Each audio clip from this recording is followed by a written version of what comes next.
Dominique. Merci d'être venu avec nous aujourd'hui, nous présenter quelques éléments de ludification pour l'enseignement supérieur. Mais je pense que s'il y a des gens qui sont dans d'autres degrés d'enseignement, je pense que ça leur donnera des idées.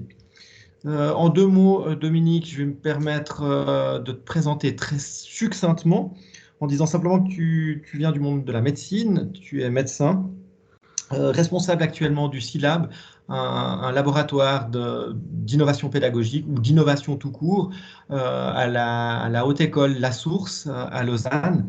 Euh, Effectivement, tu travailles sur passablement d'objets. Je pense notamment à la réalité virtuelle qu'on a pu voir sur l'hôpital simulé, les mannequins haute fidélité, enfin tout plein de choses qui sont excessivement intéressantes et excitantes d'un point de vue cognitif. Et puis, quand on touche à ce genre d'objets, on se dit souvent que le diable se cache dans les détails, c'est vrai.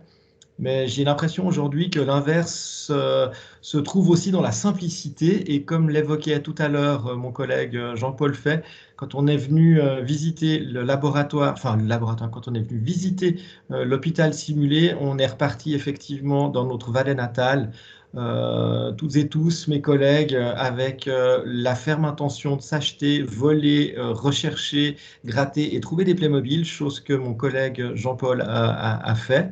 Et puis, on a testé, ça marche super bien, on est super convaincu, on a fait beaucoup d'erreurs. Et puis, je pense qu'aujourd'hui, on va avoir une idée, ou en tout cas, on aura, grâce à toi, un input, Dominique, plus, plus général et qui nous donnera, enfin, ou qui donnera, j'espère, à chacune et chacun des participants aujourd'hui l'idée d'aller acheter des Playmobil ou pourquoi pas d'autres choses plus ou moins genrées, mais en tout cas qu'on peut utiliser les jouets dans les écoles, qu'elles soient hautes ou d'autres. Je suis sûr qu'au travers de cette simplicité, on va trouver des modus vivendi. Je te cède de ce pas la parole et je te remercie encore pour d'avoir accepté cette invitation. Eh ben, écoute, un grand merci pour cette invitation qui me réjouit parce que ça me ramène au cœur même de mes passions, pas forcément jouer, mais d'enseignement. Donc, un grand merci. Alors, comme tout bon médecin qui se respecte, je n'ai aucun conflit avec la maison Playmobil, hein, conflit d'intérêt. Je ne suis pas subventionné par Playmobil. Je tiens à le préciser. Et je ne suis pas fermé non plus. Si parmi vous, il y avait des gens qui aimaient les Lego, on pourrait tout à fait en discuter. Il n'y a aucun souci avec ça. Simplement, on a trouvé effectivement un petit outil simple d'utilisation, simple à mettre en œuvre, avec un réalisme qui, à l'époque, était inégalé quand on a commencé nos expérimentations.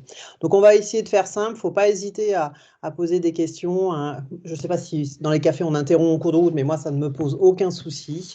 J'essaierai d'y répondre. Je suis sûrement moins experte en pédagogie que vous. C'est vraiment, on va faire je vais vous montrer un peu le processus d'essai-erreur qu'on a essayé de faire et de s'auto-persuader maintenant que c'était une bonne idée.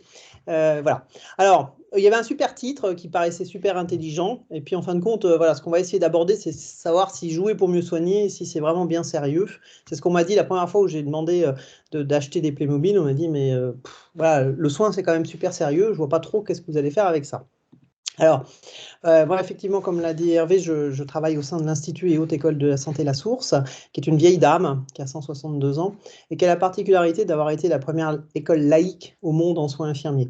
Donc, il a dû sans cesse, par cette scission et des diagonèses, innover et puis se chercher elle-même à la fois dans ses courants pédagogiques et à la fois dans ses courants de soins. Donc, elle a beaucoup innové. Moi, je suis arrivée il y a plus de 8 ans ou dans un terrain de jeu, on peut dire, hein, parce que beaucoup d'enseignants utilisaient déjà beaucoup la gamification. Il y avait des plateaux de jeux, il y avait certes la simulation, les jeux de rôle.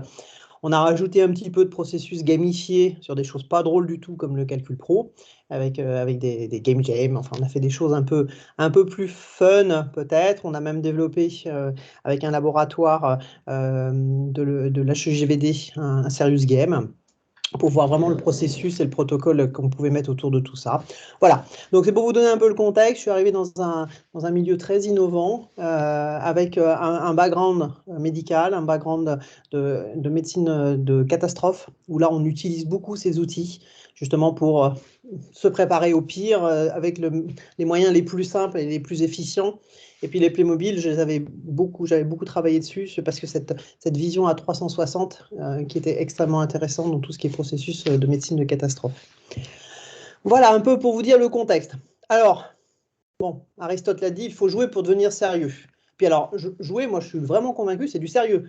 On n'a qu'à regarder les mammifères, c'est le gros de leur quotidien, hein, dans les premiers mois, voire années de la vie, c'est jouer.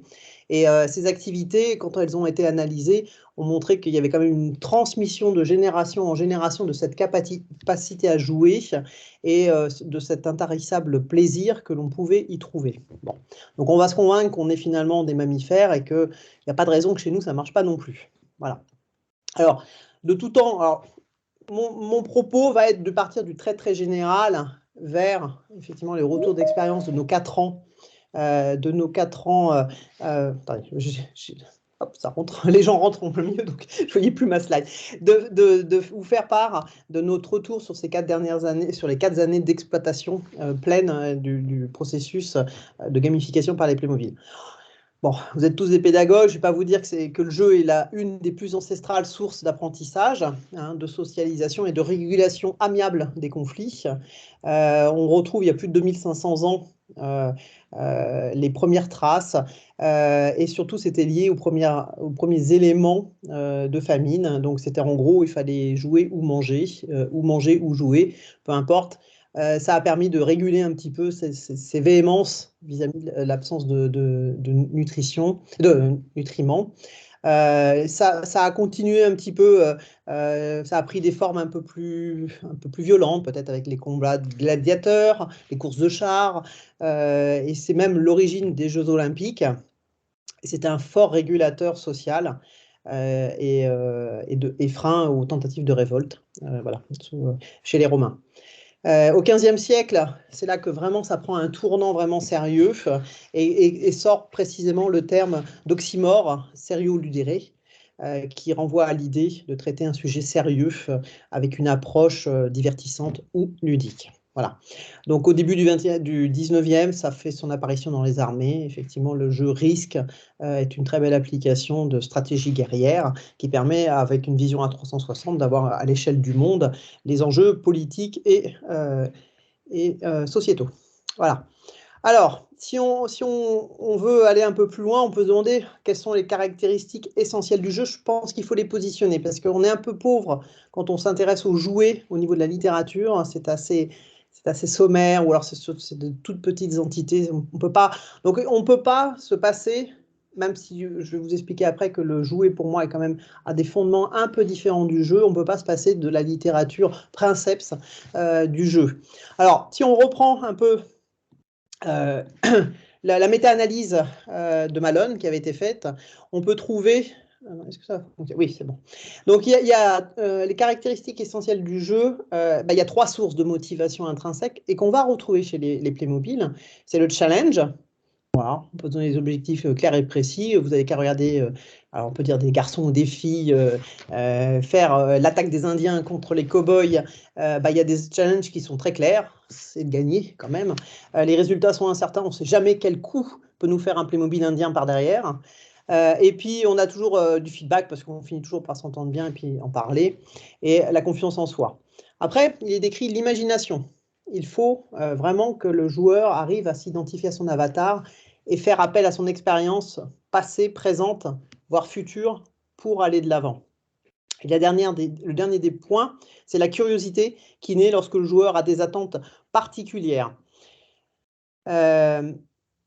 On peut aussi en rajouter un autre qui n'est pas toujours présent, qui est le contrôle.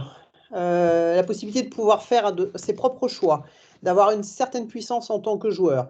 Certains jeux le permettent, pas tous. Voilà. Alors, qu'est-ce que la ludopédagogie? Là aussi, je vous dis, je parle et je m'en excuse pour ceux qui sont vraiment rodés à la chose. Voilà, la ludopédagogie, c'est vraiment essayer de rendre, de combiner, voilà, jeu et pédagogie. On se sert et on peut servir de nombreux jeux pour étayer des courants pédagogiques. Et puis, c'est exploiter les habilités que le jeu convoque chez le joueur. Alors bon, c'est connu en entreprise, hein, le team building, les jeux de rôle sont des jeux qui sont capacitants, qui permettent de se mettre en fonction et en observation euh, dans un rôle et dans un environnement connu. Alors, si on redescend un petit peu plus, on va aller sur la gamification. Alors, la gamification, cette fois-ci, c'est le fait de transposer des mécanismes et des techniques de jeu afin de rendre une matière sérieuse ludique. Alors là, c'est beaucoup moins drôle parce qu'en gros, toute la définition qui avait été proposée par le professeur Casby, c'est en gros, c'est essayer de faire drôle quelque chose qui ne l'est pas du tout dans l'enseignement. Alors, je trouve ça un peu réducteur parce que quand on parle un petit peu au niveau, moi, de la HESSO, on avait déposé un projet de recherche avec l'école hôtelière, avec Fribourg, et ben, c'est à chaque fois, ils s'en servent du jeu pour enseigner une matière que les étudiants n'ont pas envie de suivre, puis qui ne les passionne pas. Donc je trouve ça un peu limitant, un peu triste, mais c'est comme ça. Voilà. La finance s'explique très bien par les jeux. Il y a beaucoup de choses qui s'expliquent de cette sorte-là, mais ce n'était pas non plus son principe. Alors un exemple parfaitement illustré en Irlande, le tri des bouteilles en plastique. C'était un vrai échec. Les gens n'allaient pas jeter leurs bouteilles en plastique. Il n'y avait pas de recyclage qui était possible. Du coup, il a été inventé un système tout bête où quand on met la bouteille en plastique, faut mettre la bouteille en plastique au moment où la lumière, donc c'est un jeu d'arcade, au moment où la lumière s'allume. Et quand on met le plastique en même temps que la lumière, on gagne des points. Et les enfants avaient des points, des petits vouchers qui leur permettaient d'accéder à des choses qui leur faisaient plaisir. Bon. Donc ça c'était un élément qui a fait que très rapidement, plus aucune bouteille plastique ne traînait. Parce que les enfants allaient de maison en maison pour récupérer des bouteilles en plastique pour évidemment gagner des points. Et ça peut s'imaginer dans plein d'endroits. Donc l'utilité de l'arcade, c'était le tri des déchets, c'est pas passionnant. Je le transforme en un jeu, c'est extrêmement passionnant. Donc là, c'est une... Alors il y a pareil, les moscovites, c'est une vieille image, avaient un souci de sédentarité du peuple. Et donc, dans un programme de santé publique, ils ont mis en œuvre un système où quand vous faisiez 30 flexions, vous gagnez votre billet de métro. Voilà, là c'est pareil, c'est pas passionnant de faire des flexions. Si on vous demande demain matin de vous mettre à faire 30 flexions tous les matins pour votre bonne santé, vous ne le ferez pas, ça c'est sûr. Par contre, pour peut-être gagner votre titre de transport, on peut voir la chose différemment. Alors, si on va un petit peu plus loin, on descend dans la dichotomie, on arrive au serious game. Cette fois-ci, le jeu est intégré dans un scénario utilitaire. C'est ce qui donne le serious game. Alors, Julien Alvarez l'a très bien décrit. Alors, je vais faire... Il dit c'est un dispositif numérique ou non. Du coup, on peut peut-être imaginer que les Playmobil vont y trouver leur place. Visant un marché s'écartant du seul divertissement. C'est ouvert à beaucoup plus loin que le simple fait de s'amuser. Proposant simultanément des mécaniques de jeu et des fonctions utilitaires parmi les trois suivantes. Diffusion de messages, dispensation d'entraînement et collecte de données. Un exemple vraiment que je trouve extraordinaire, il n'y a rien de plus pénible que pour un adolescent porteur d'une mucoviscidose de faire ses 5 à 6 entraînements par jour respiratoires. C'est quelque chose où on sait que dans l'adolescence, on passe à un moment donné où, voilà, on a la même chose avec le diabète. L'adolescence est une période extrêmement critique pour les maladies chroniques juvéniles avec des oppositions qui font qu'ils ne sont pas très à l'aise et que les traitements ne sont pas bien suivis. Là, typiquement, c'est un jeu qui fait ses preuves depuis plus de 25 ans, qui était au début formalisé de manière avec des ballons qu'on faisait envoler quand on soufflait, qui est devenu numérique par la suite. Donc le principe, c'est sur une programmation qui est médicale et physiothérapie, le jeune se trouve à faire des exercices pour justement désencrasser ses poumons. Donc quand il souffle, il fait voilà, désencrasser ses poumons et ça lui permet d'avoir une approche sémantique à la fois de sa maladie et puis de ses traitements de manière un peu plus ludique parce qu'ils gagnent des points. Et puis avec ces points, ils font des challenges entre eux. C'est ça aussi parce qu'on garde quand même cet esprit de compétition sur le jeu. Alors, qu'est-ce que je peux vous dire d'autre? Pour créer un serious game, selon la méta-analyse, alors on va là reprendre encore la méta-analyse de Robert Hess. Pour que les jeux soient efficaces lors du processus d'apprentissage, premièrement, ils doivent répondre à des objectifs précis et être utilisés uniquement dans le but de répondre à ces objectifs spécifiques. Le débriefing et le feedback doivent être implantés dans le processus de jeu lui-même. Donc là, je vous pose immédiatement la question. Attendez. Alors, là, du coup, on est à se demander... attendez, j'ai fait sauter une... Hop. Donc, si on reprend la méta-analyse, donc, les jeux sont efficaces s'ils répondent à des objectifs précis et qui sont uniquement utilisés dans le but de répondre à ces objectifs spécifiques. Les jeux sont efficaces s'ils sont entourés d'un débriefing et d'un feedback qui doit être implanté dans le processus de jeu lui-même. Donc, ma question est la suivante. Les Playmobil, au vu de cette définition et de cette analyse, est-ce que c'est un serious game? Alors, pendant que vous réfléchissez, j'en profite 2 secondes pour ouvrir à mon chien qui, évidemment, entend que mes enfants arrivent et qui veut aller voir dehors. Je reviens.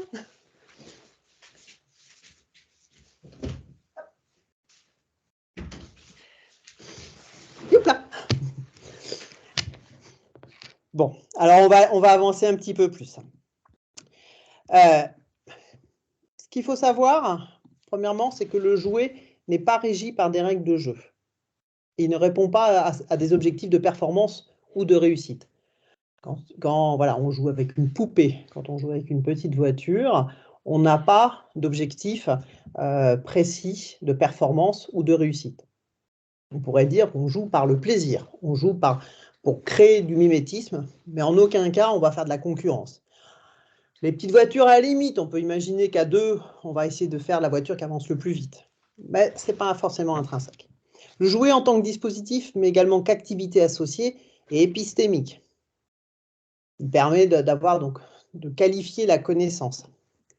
Il peut être perçu et utilisé comme un outil scientifique d'analyse de ce qui fait sens, mais aussi un outil d'analyse de l'inconscient à forte valeur transitionnelle, ajoutée, si on s'en réfère aux dires et aux écrits du docteur Winnicott. Donc c'est un outil qui est une extension de nous-mêmes, c'est un objet qui est une extension de nous-mêmes. C'est pas pour ça que depuis la nuit des temps, souvent les petites filles jouent avec des poupées. Là encore, pas gendré, et des garçons avec les petites voitures. Voilà, c'est une extension de ce que l'on aime être et de ce que l'on aimerait être. Alors, nous, sur ces bases-là, on s'est dit, bon, on va essayer une expérimentation pour voir si le Playmobil pourrait être une extension finalement intellectuelle et physique de nos étudiants en soins, en bachelor de soins infirmiers. Donc ça, c'est une expérience qui a été faite avec des 2e années de programme bachelor, puis après qui a été reproduite avec des finalistes de 3e année, et qui a été reproduite aussi en postgrad parce qu'on avait besoin d'étayer un petit peu s'il y avait une notion d'âge ou de professionnalisation vis-à-vis de l'outil en tant que tel. On l'a fait dans un cadre très spécial qui est un module de qualité de sécurité des soins parce que ça nécessitait d'avoir des interactions multiples et on l'a fait également dans un module interpro en mélangeant des étudiants en soins infirmiers et des étudiants médecins. Donc, on a créé de toutes pièces une simulation avec un briefing qui présentait la situation. On est dans un hôpital. Vous avez un plateau de jeu qui représente un service d'accueil, d'urgence en l'occurrence, c'était là, des salles pour pouvoir disposer les patients comme dans la vraie vie. Et puis sur certains exercices, on avait aussi des services annexes, des services d'hospitalisation, des services de radiologie. Donc on met autant de tables que l'on veut, avec toujours le même principe, ce plan, et on peut faire bouger. Quand on était dans un objectif avec plusieurs services sur plusieurs tables, l'objectif premier que nous donnions, c'était les transmissions. Voilà. Donc, on a fait un briefing qui présentait bien la chose. On avait des éléments contextuels réflectifs et puis on proposait un débriefing, toujours pour être raccord avec les recommandations. Et là, on a été très surpris parce qu'on a filmé tout. Parce qu'on était vraiment, on travaillait à tâtons, on ne savait pas, un, comment nos étudiants allaient vivre la chose, et puis deux, ce que ça allait leur apporter. Donc, on a filmé. Et on s'est aperçu qu'on a tiré une manne incroyable de comportements à la fois individuels, d'auto-réflexion, de prise de posture qu'on a vu évoluer au milieu des jeux et collectif. Voilà. Ce qui a été extrêmement, pour moi, le plus marquant, c'est cette source d'introspection qui était faite. Dans la mesure où ils avaient la Playmobil en main, je ne les ai jamais vus réfléchir autant et puis de manière à haute voix sur leur posture professionnelle. Et ça, c'est extrêmement intéressant parce que quand on fait de la simulation à pleine échelle, souvent, ils n'ont pas ce besoin de verbaliser ce qu'ils sont en train de faire. Avec le Playmobil, ils l'ont fait spontanément, je ne l'ai jamais demandé. Hein. Donc, comme s'ils parlaient un peu au Playmobil pour lui donner les ordres, mais c'était un peu eux, donc c'était assez impressionnant comme façon de faire. Et alors donc ça, on l'a fait à plusieurs reprises. Alors on a testé aussi de voir si les gens, quand ils étaient en habit professionnel, ça changeait quelque chose que quand ils n'étaient pas en professionnel. Donc les joueurs ont été amenés à résoudre des problèmes complexes, voilà, qui sont vraiment ancrés dans leur réalité professionnelle. Parce que l'idée, c'était vraiment mobiliser les savoir-faire, les méthodes, les connaissances, les valeurs expertes du domaine. Et puis, ça nous a permis d'évaluer des compétences vraiment de haut niveau de nos étudiants et de faire une cartographie de ce qu'il restait à faire pour que ce soit des finalistes tout à fait enclins à appréhender la vraie vie de l'hôpital. Voilà. Il faut savoir que dans notre expérience, ce qui a été aussi chouette, c'est que l'erreur a eu tout le temps un statut particulier. Elle a été dédramatisée dès le début, dès le briefing. Et puis, et on s'est aperçu que le caractère frivole du jouet, bon, c'est un Playmobil, hein, c'est sympa, tout le monde le connaît, il a autorisé le joueur à faire des erreurs sans conséquences rédhibitoires. Et ce qui a été, on l'a même encouragé à poursuivre ses erreurs. Et ça, en simulation, on ne le fait jamais. Quand on voit un étudiant qui part dans une voie qui est une erreur, qui peut être fatale pour le patient ou qui peut être préjudiciable pour lui, pour la suite de ses études, on interrompt. Là, on a laissé pousser parce que ce n'était pas vraiment eux, c'était le Playmobil. Et dans le débriefing, on en a été époustouflé. Finalement, on a fait le débriefing du Playmobil. Oh, ce Playmobil qui n'a vraiment pas pris toutes les sécurités au niveau de l'identité-vigilance, moi, j'aurais fait comme ça. Et à un moment donné, je me dis, mais vous étiez quand même derrière le Playmobil. Mais je ne l'ai pas dit, je le pensais. Et on a été dans des débriefings qui étaient extrêmement constructifs, qui étaient pleins, qui étaient entiers, qui étaient respectueux, puisque finalement, on était dans une situation qu'on a à la fois vécue, animée et supervisée. Donc, et quand on regarde les vidéos a posteriori, c'est extrêmement impressionnant. Voilà. Alors maintenant, je ne sais pas comment vont être transmis exactement. Ils s'en souviennent tous hein, des séquences Playmobil quand je les croise un peu maintenant dans les services ou autres. Ils me disent ah oui, on avait joué au Playmobil et tout. Maintenant, je ne sais pas comment dans la vraie vie, ce petit bout de plastique là de 5 cm peut permettre d'intégrer tous ces apports dans la vraie vie. L'identito-vigilance, ça, ils s'en souviennent tous, ça c'est clair. Parce qu'on tue un Playmobil quand même. Hein. Donc, l'identito-vigilance avec ses conséquences directes, parce qu'on a été joué jusqu'au bout, ça, ils s'en souviennent. Maintenant, le transfert, je ne sais pas jusqu'à quel moment il persiste et comment il persiste. Voilà. Alors, si on reprend un petit peu les grands classiques. Alors, attendez, hop, il ne peut plus avancer. Qu'est-ce qu'il me fait? Bon. Hop. Ah, c'est reparti. Alors, on va faire un petit peu une transposition. Donc là, on repart. Il y a très peu d'écrits avec les jouets. Donc voilà, je vous ai dit, moi, mon ressenti, notre expérience sur ces 4 années, sur différents niveaux, sur différentes stratégies, sur différentes attendus.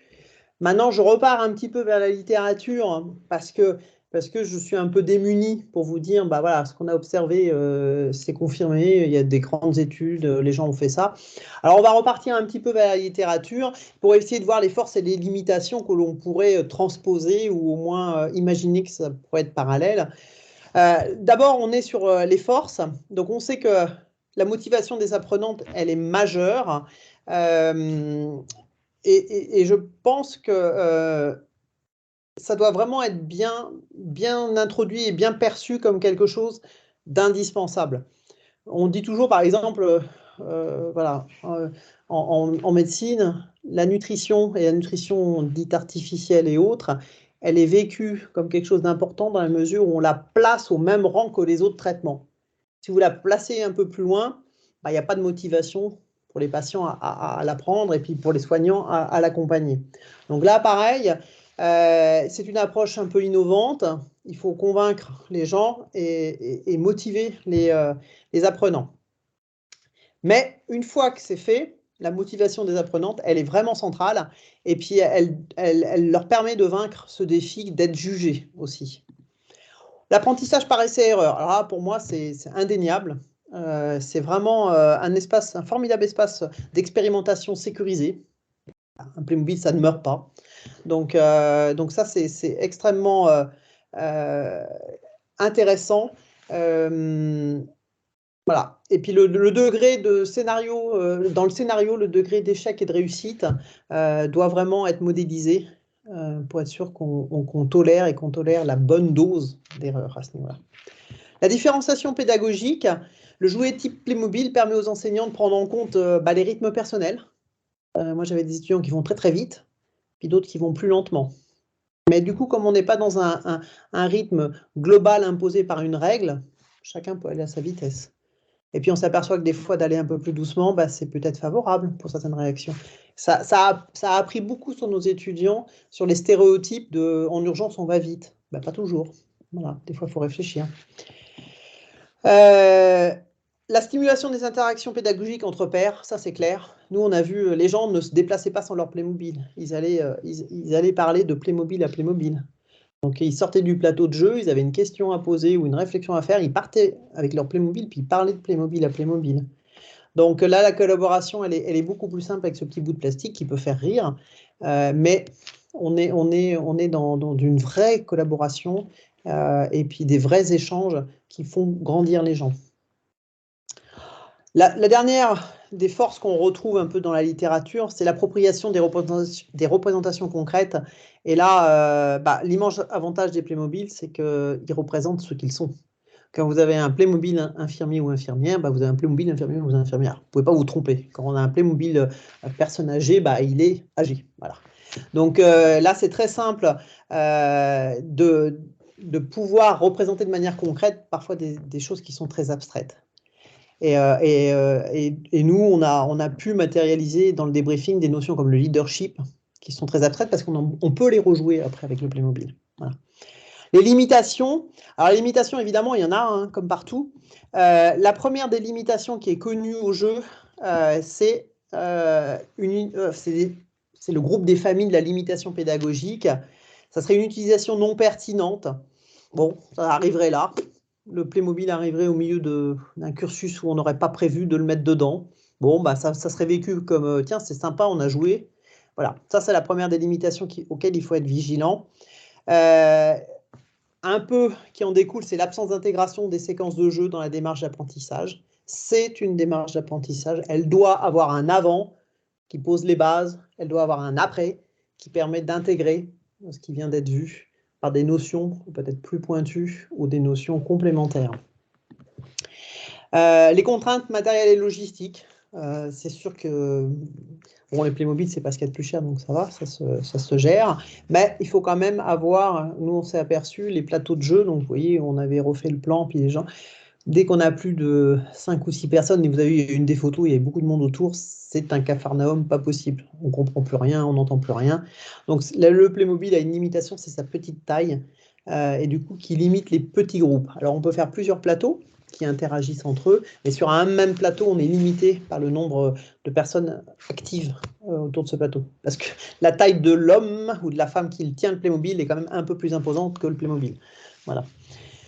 Après, on a un deuxième groupe qui sont les limitations psychologiques. Alors, moi, j'en ai entendu, oui, mais nos programmes sont tellement chargés, on n'arrive déjà pas à tout finir. Qu'est-ce que tu nous rajoutes du Playmobil? Le matériel, mais où c'est qu'on trouve des Playmobil? Mais il faut que ça soit quand même réaliste. Et puis, si on leur fait, on va prendre des fausses images d'eux-mêmes. Enfin, moi, j'avais même des gens qui sont venus avec moi qui m'ont dit, voilà, mais mes autres collègues, qu'est-ce qu'ils vont en penser? Ils font des cours sérieux, eux. En tout cas, ça, c'est sûr qu'il faut vaincre tout ça, ces limitations psychologiques des enseignants. Il y a certaines limitations psychologiques par certains étudiants. On a des étudiants, quand ils rentrent dans ce mode d'enseignement de type bachelor en soins, pour eux, c'est sérieux. Et ça doit rester sérieux. Donc, on a eu aussi des étudiants. Donc, il faut un peu travailler là-dessus. Peut-être que voilà, les cycles pédagogiques sont assez lents. Peut-être qu'un jour, ça sera acté comme quelque chose de vraiment tout à fait ingénieux et opportun, et ça fera avancer. Alors, qu'est-ce qu'on pourrait dire de plus pour arriver tout doucement vers la fin, puis les questions, c'est ce qui est le plus intéressant. Alors, quelle que soit l'approche ludique choisie, toujours en gardant en fond mes petits Playmobil, le jouet est écologique car il propose un contexte qui fait sens pour ses actions. La cognition d'un jouet immersif est toujours auto-référencée et orientée vers l'action. Quand je joue, je me demande à tout moment ce que je vais faire pour l'action suivante. Le différentiel d'énergie atypique, alors ça j'aime bien, ça fait très chic dans les soirées mondaines, entre préconception et réalisation d'une action par absence d'effort physique majeur est un gain pour la pensée. En gros, moins on peine sur le plan physique, plus on réfléchit. Donc ça tombe bien, le Playmobil il n'est pas lourd, il est facile à mobiliser, c'est sympa, et du coup on peut être pleinement à nos réflexions et à nos anticipations et à nos projections dans le Playmobil. Et puis les jouets sont des intégrateurs de la pensée, et ça c'est très intéressant. Alors qu'est-ce qu'on peut dire de plus sur tout ça? Pour Winnicott, le jouet est un outil de médiation entre réel et imaginaire, que c'est grâce à lui que nous pouvons essayer de faire face aux peurs, aux angoisses et problèmes pour les résoudre sans avoir à souffrir. Moi j'ai eu des étudiants qui m'ont dit mais ça c'est une situation qui m'aurait mis extrêmement mal à l'aise vraiment dans la vraie vie, de me tromper de l'identité de patient, ou qui m'aurait mis vraiment mal à l'aise dans une simulation pleine échelle où tout le monde me voyait. Là, j'ai pu l'aborder, j'ai pu vaincre ma peur de me tromper de patient, et ça a été beaucoup plus simple pour moi.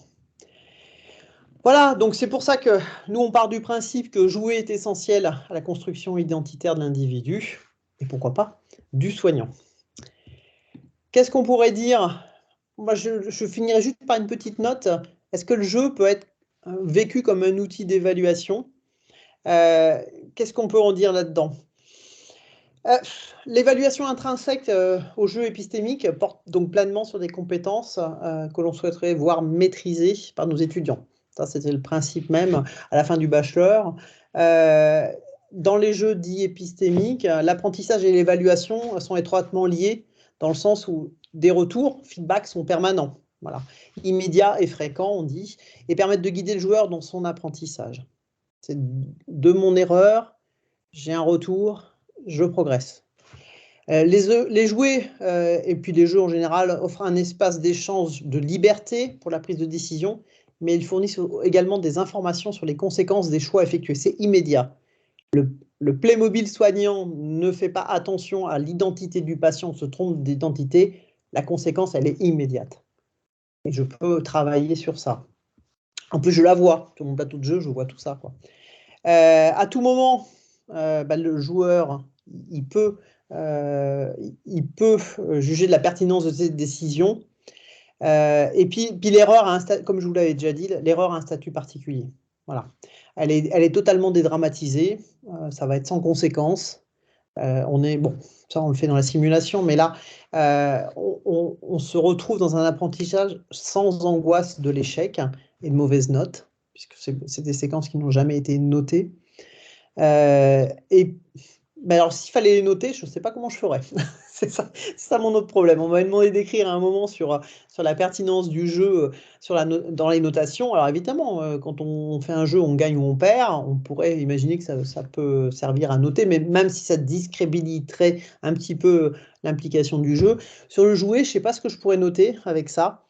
En tout cas, ce qu'il faut savoir, c'est que c'est un bon outil d'auto-évaluation. Moi, c'est à ce terme que je le vois, parce qu'immédiatement, on a une vision de ce que l'on a fait, de ce que les autres font, de ce que collectivement on fait, et de comment on peut progresser pour ne plus le faire. Donc pour moi, l'apprentissage et l'évaluation, elle est dans cette façon de faire. Mais bon, là, c'est vraiment empirique. Il faudrait vraiment des travaux à ce niveau-là pour voir si, imaginons, après une évaluation, d'étudiants qui auraient eu ce cycle-là avant l'évaluation et d'autres qui ne l'auraient pas. Hein, ça, je sais pas. Alors, on s'est amusé à faire cette évaluation, on a fait des escape games, et on l'a sur le déclin cognitif, on a posé la question à un groupe qui n'avait pas eu encore l'escape game, puis un groupe qui avait eu l'escape game sur des notions très théoriques, et clairement le groupe avec escape game, donc qui avait mis en exergue, en travail, ces points étaient bien meilleurs à l'évaluation. Bon, mais voilà, c'est sur 1 ou 2 expérimentations, on ne peut pas en conclure grand-chose. L'avenir, qu'est-ce que ça serait? Dans un contexte pédagogique où jouer est choisi pour assurer une médiation, il va falloir avoir des outils pour évaluer cette activité en tant que telle. Est-ce que ça fait réellement progresser nos étudiants? Si oui, de quelle manière? Qu'est-ce que l'on en fait dans la vraie vie? Est-ce qu'il faut les livrer dans les services avec un petit Playmobil avec eux pour que ça fonctionne? Je ne sais pas. En tout cas, ça nécessiterait de poser la question de comment je peux faire. Et puis, afin de situer les apprenants au regard des savoirs et compétences qu'un enseignant cherchera à transmettre, ça c'est très important aussi pour les enseignants, savoir est-ce qu'on va dans cette voie, est-ce qu'on n'y va pas, si on y voit, comment on y va, mais également à mener une réflexion sur l'approche pédagogique globale également. Et puis, in fine, le but étant d'améliorer l'activité ludopédagogique afin d'en éprouver le bien fondé dans un contexte de formation en santé. Donc, moi, ce que je pourrais dire, c'est que le jeu, et puis le jeu en particulier avec des jouets, c'est une tâche sérieuse qu'il faut appréhender dans son intégralité, tout en gardant en tête qu'il doit lui-même être évalué pour évoluer. Hein. Parce que ça mérite quand même d'avoir un petit retour de pourquoi, comment et dans quel but et qu'est-ce que j'en fais juste après. Voilà, alors je ne sais pas si j'ai éclairé, j'ai essayé de poser des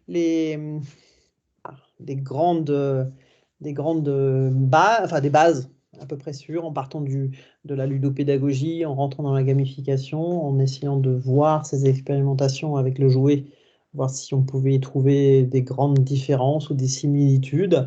C'est toujours un aller-retour entre expérientiel et littérature, parce que c'est assez pauvre, quand on regarde bien les expériences à ce niveau-là, où au moins elles ne sont pas reproductibles, puis assez peu significatives. Mais il reste beaucoup de choses à faire, alors c'est à vous de jouer. Voilà, merci de votre écoute. Merci beaucoup, Dominique, pour ces éclairages. Un petit souci de présentation PowerPoint, mais rien de dramatique. On a mis à disposition dans le commentaire, si jamais, le PowerPoint. Mais on voit bien effectivement que le PowerPoint est vraiment un soutien au discours, et puis je pense que c'est le discours qui est le plus important et pas forcément les images que vous allez retrouver dans le PowerPoint qui a été déposé dans le commentaire. J'ouvre la session de questions. S'il y avait des questions, je suis sûr qu'il y en a tout plein. N'hésitez pas soit à prendre la parole ou à lever la main avec le petit onglet réaction.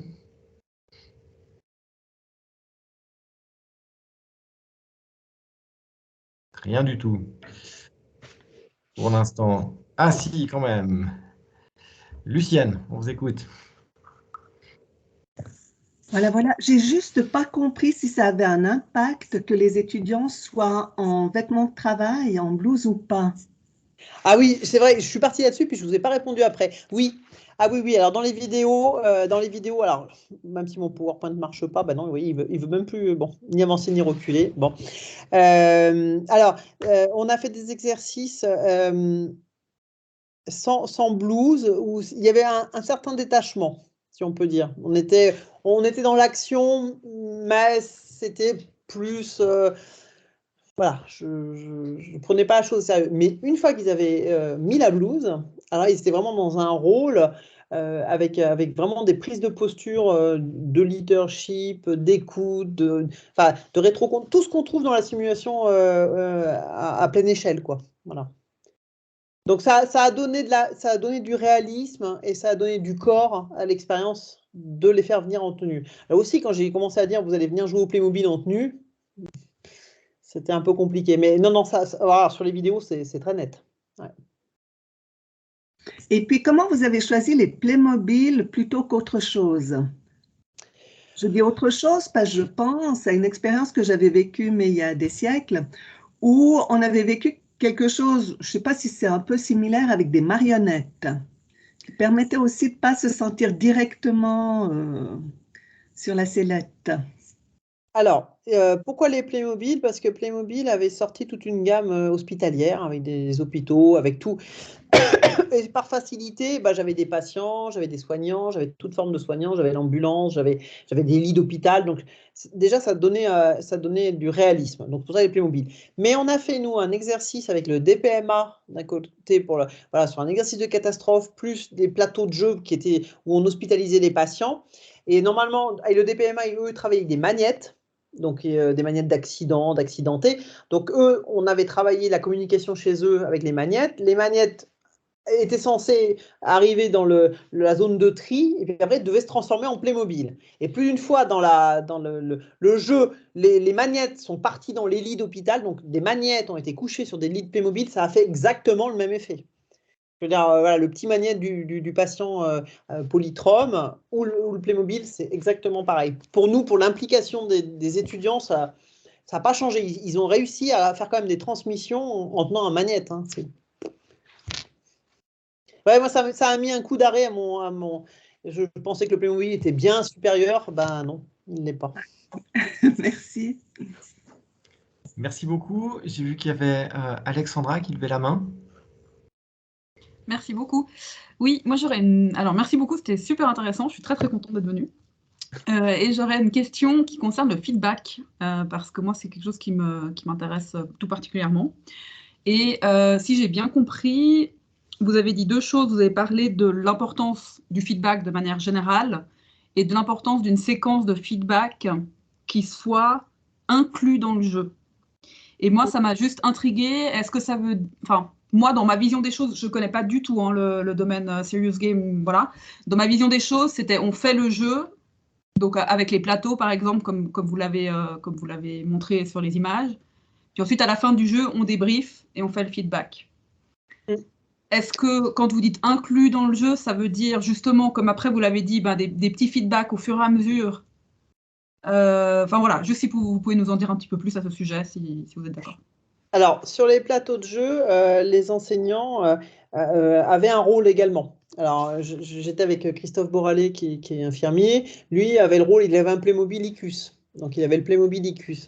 Moi, j'ai un Playmobil médecin. Bon.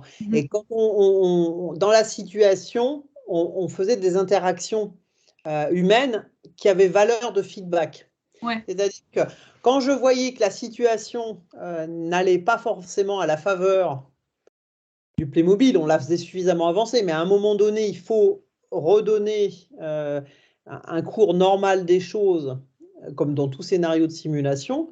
En plein écran, on rentrerait dans la salle. Là, j'arrivais pour faire une visite, où Christophe arrivait et posait un questionnement à un moment donné sur la logique qui était enclenchée, et sous la forme d'un questionnement.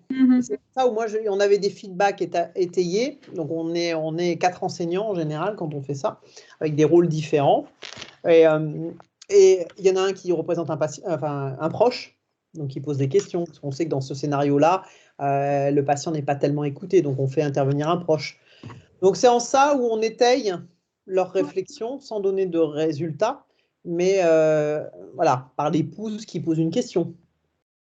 Par le médecin qui arrive et qui dit mais attends, mais tu m'en as pas parlé, enfin voilà, c'était souvent mais tu m'as pas parlé qu'il y avait ce patient, mais pourquoi il vient, enfin pour relancer la dynamique par exemple sur l'anamnèse. Souvent c'est une étape qui est passée un petit peu, qui est pas bien organisée, et on relance ça. Donc c'est en ces termes que les petits feedbacks leur permettent de faire un saut ou un retour en arrière. Et les petits feedbacks les uns derrière les autres, quand on fait le débriefing, on les rassemble en leur disant, bah voilà, on part sur ces éléments clés. À ce moment-là, il s'est passé ça. Qu'est-ce que vous avez fait après? Et ça nous permet de rebondir et de construire le débriefing, quoi. Ouais, d'accord. Ok, merci beaucoup. Merci. Je vois que Marie-Paul a levé la main. Ce sera une dernière question. Désolé, je vois que c'est 12h45. On peut toujours continuer un petit peu plus tard, mais on coupera à partir de ce moment-là. J'ai une petite question, je vous remercie beaucoup parce que je suis formatrice d'enseignants et aussi à la recherche de dispositifs pour permettre l'analyse de la pratique et surtout pour que l'étudiant puisse justement se permettre de prendre la distance par rapport à cette pratique et à s'autoriser en fait à être critique. Et je trouve que dans ce cadre-là, votre modèle est très, très, très intéressant, ce qui permet cette distanciation. Après, j'ai aussi la question, la même un peu que vous, par rapport à l'évaluation, puis ce serait peut-être une forme de réflexion que je ne sais pas si vous êtes d'accord avec moi.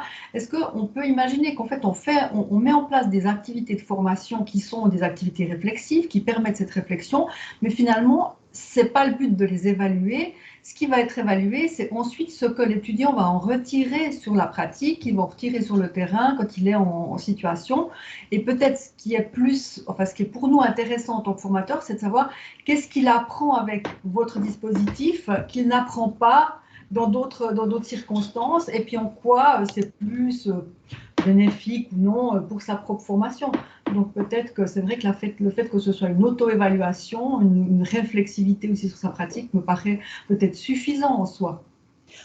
Alors nous, on s'en est contenté, puis on s'en est satisfait, puis on en est heureux que l'auto-évaluation des étudiants, parce qu'à la fin, voilà, ils ont rendu dans leur travail final, ils ont auto-évalué quelles étaient leurs pratiques sur ce moment-là. Donc pour moi, ça me suffit, parce que l'idée, c'est d'avoir des soignants qui font des soins de qualité et en sécurité, si on va dans la finalité première. Moi, c'est le côté un peu normé de la formation. Moi, quand chaque fois je dis, bah oui, j'aimerais bien réintroduire du Playmobil. Oui, d'accord, mais ça a montré quoi? Qu'est-ce que donne la littérature? Voilà, c'est peut-être ça aussi qu'il faut faire changer, je suis d'accord avec vous. Il faut peut-être dire, mais finalement, on s'en fiche. L'important, c'est qu'on ait le résultat attendu. Mais c'est vrai que c'est toujours demandé, et puis j'ai toujours un peu de mal à justifier en me disant, ah oui, non, mais voilà, voilà, si on reprend les théories de Mélanie Klein, ou si on prend... Mais c'est évident que ça fonctionne. Voilà. Alors, j'ai eu la chance, c'est qu'on avait tout filmé de partout, et puis qu'on a 2 étudiantes de master en pédagogie qui se sont emparées des images pour essayer de voir un petit peu les biais, les effets. On a un travail qui va finir normalement cet été, donc je suis ravie d'aller lire un petit peu les interactions, et notamment les interactions enseignants-étudiants qui ont eu lieu justement dans les feedbacks. Parce qu'elle a été très surprise qu'on interrompe un peu le jeu. Et donc, on a analysé vraiment qu'est-ce qui se passait à la fois dans notre tête et quelle était l'envie de transmission à ce moment-là, quoi. Parce qu'on servait du Playmobil pour faire la transmission, nous aussi. Donc, on n'était plus vraiment professeur dans ces moments-là.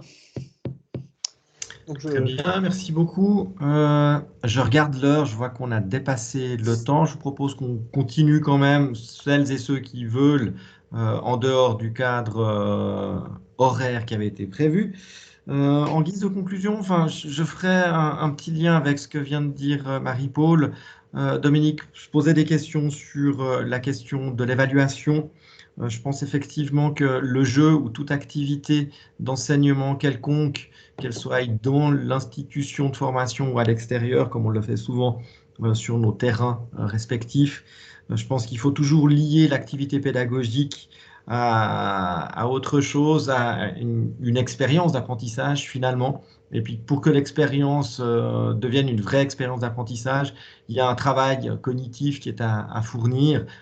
Et je vous invite toutes et tous à vous rappeler simplement ce que nous disait Dewey ou ce qu'il nous donnait comme information par rapport à ces éléments. Et je pense qu'on peut réhabiter les principes de la pratique réflexive, voire même peut-être du portfolio, par exemple, ce qui me permet de vous dire que le 14 avril, on aura un prochain café pédagogique sur les e-portfolios et ce sera Patrick Roth qui nous le donnera depuis et en direct de l'Université de Genève. Il a une certaine expérience dans le domaine puisque ça fait plus d'une dizaine d'années qu'il met en place ces dispositifs dans cette institution. Et juste avant ça, le 6 avril, on aura un retour d'un chèque pédagogique d'une équipe qui a travaillé sur l'hypersensibilité. Ça fait aussi sens finalement à ce que disait Dominique tout à l'heure, le fait qu'on est un peu moins sensible ou un petit peu moins impliqué émotionnellement ou sur les affects quand on joue plutôt que quand on joue nous-mêmes. Et l'utilisation d'un artefact semble être, ou d'un avatar semble être une solution qui est intéressante. Donc ça nous donne des pistes pour aller plus loin.